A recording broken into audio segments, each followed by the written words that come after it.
May Jesus' blessings be with you today. A very good morning to all of you. Dear loving children of God, I would like to share with you God's holy words again this Sabbath day morning. We are grateful to our Lord for giving us this day.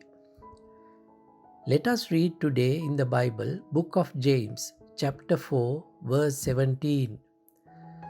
Therefore, to him who knows to do good and does not do it, to him it is sin. It means whoever knows the right thing to do and fails to do it, for him it is sin. Generally, we like everybody to do good for us, but do we do good deeds?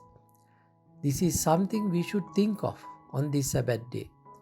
In our lives, we have experienced so many good deeds.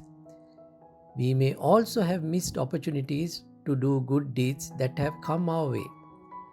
We should reflect on these missed opportunities. God's holy words say it is sin to ignore to do good when opportunities arise. Some may think murder, adultery, and theft are more sinful in God's eyes. That is not the case. Sin arises not by our actions according to the Bible. Sin results from our thoughts within. When we come across opportunities to do good acts but do not do it because of our laziness or apathy, we become sinners in God's eyes. Therefore, we have to be extremely watchful not to accumulate sins by our ignorance, laziness, or by our lethargy. At some stage in our lives, we are bound to experience the results or the outcomes of these sins. What are the outcomes of these sins? They can be the lack of peace, sicknesses, fear, suspiciousness, bodily weaknesses, tiredness, anger, mental pain and sadness, being blamed or criticized for no fault of ours, and so on. But when we do good acts, we receive true happiness and peace. This verse explains the consequences of knowing what acts are godly in the sight of the Lord, but refusing to carry them out. To the person who knows the right thing to do, yet does not do it, to him it is sin. Therefore, as children of God, it is paramount to do good. These actions will please God and we will receive His blessings. Let me share a short story now. A family had two children, both boys. The older boy was hardworking, studious, intelligent, energetic, kind, and humble. The younger boy was also smart and intelligent, but did not have some of the good qualities the older brother had. He was reluctant to share his possessions with others. Later on, the older brother was quite successful in his life and always generous and had a kind heart towards others. Everybody liked him and he was quite popular. The younger brother was quite different. He did not complete his education and was rebellious and revengeful. Later, he became an alcoholic. He started blaming his father for his becoming an alcoholic, as his father also consumed alcohol in the presence of the boys. He always lived ruminating on his past. However, the older boy was always focused on the present and the future. That was the reason for his success. This is an example of two boys from the same family taking different paths in life. One becoming very successful by simply living a forward-thinking life, and the other's life in misery by drifting into the past always. Later, the younger boy developed depression and committed suicide by jumping off a bridge. A very sad ending to his life. We must always be focused on the right thing to do and avoid blaming others. Blame game will not help anybody. We cannot find perfect parents. There are shortcomings in any family. It is up to the children to understand what is right and wrong. Our past may not be very good, but that should not be the foundation for our future. The essence of this story is that the older brother knew what right action is in situations he faced with. But the younger brother took a different path.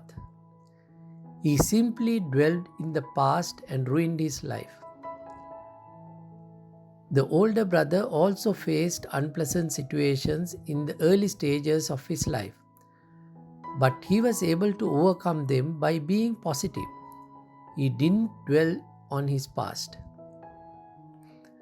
By getting upset or angry is not the way God expects us to face our problems.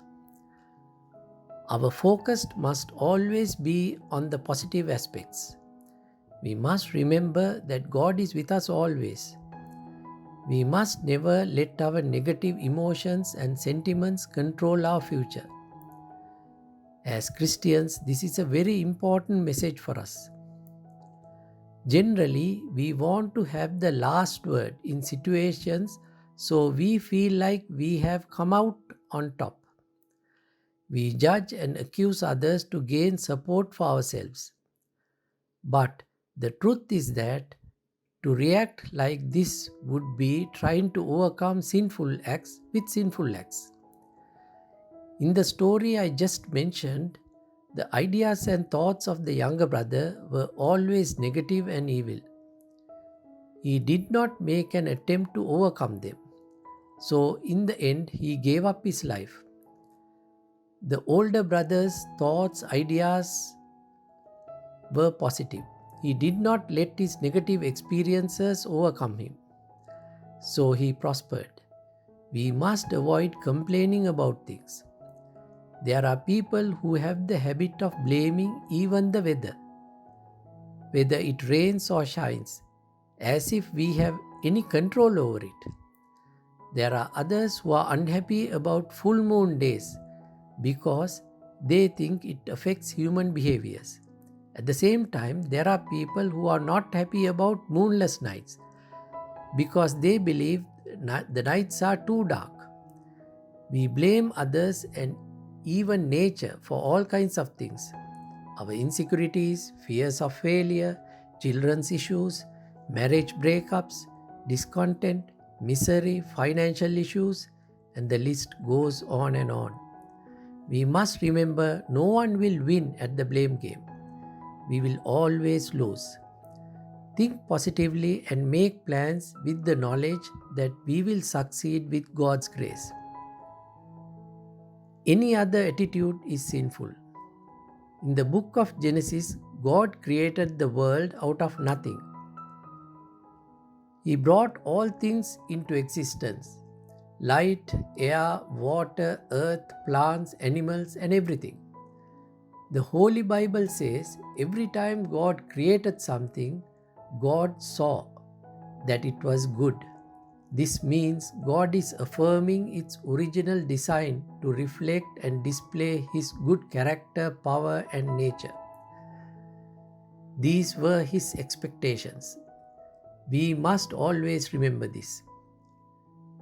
As children of God, our whole life and attitude should be to live every moment of the day for the Lord. Our lives should be a living sacrifice. This should be the main aim of a Christian. Failure to do so is sin, as explained in today's verse. I will now pray for you. Father, Almighty Creator and the Maker of heaven and earth, we learn today when we do and not do what is righteous, we are committing a sin in your eyes. Please forgive us when we avoid doing what is right. We will do good because that's what you want from us. Give us strength and courage to do always good. Deep down, we know that you are always there with us. Our actions are for your glory and your glory only. Amen. In the name of the Father, the Son, and the Holy Spirit. Amen. May you have a blissful day. May Lord Jesus' blessings be with you always.